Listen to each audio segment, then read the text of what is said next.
Cricket প্রেমী এক দেশে ফুটবল দলের ক্যাপ্টেনের রিটায়ারমেন্ট ঘোষণা।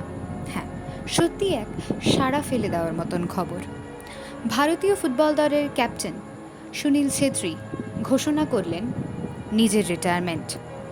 মেসি এবং রোনাল্ডোর পর সবচেয়ে বেশি গোল করা অ্যাক্টিভ খেলোয়াড় ছিলেন তিনি। আগামী 6ই জুন কুয়েতের বিরুদ্ধে নিজের শেষ ম্যাচ খেলবেন তিনি।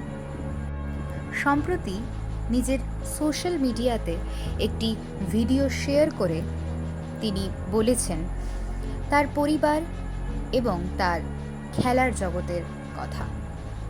তিনি বলেছেন আজও তার জীবনের প্রথম করা গোল তিনি ভুলতে পারেননি।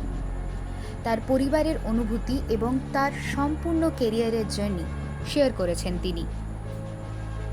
2005 সালে নিজের ফুটবল জগতের জার্নি শুরু করেন সুনীল ছেত্রী।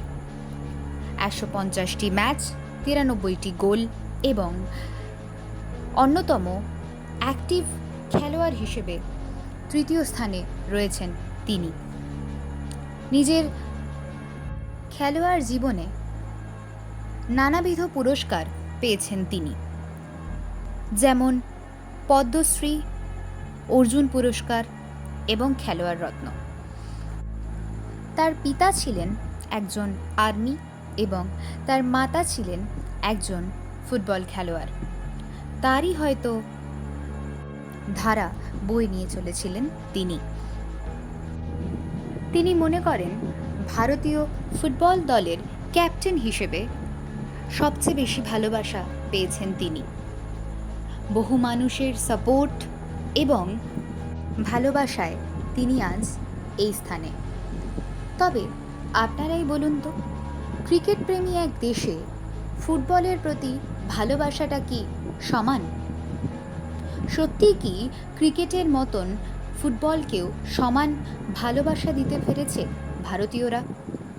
হয়তো না। ফলে দোষী আমি, আপনি এবং আমরা সবাই। তবে ক্রিকেট জগতের সাথে ফুটবল জগতের এক আপামর টান রয়েই গেছে।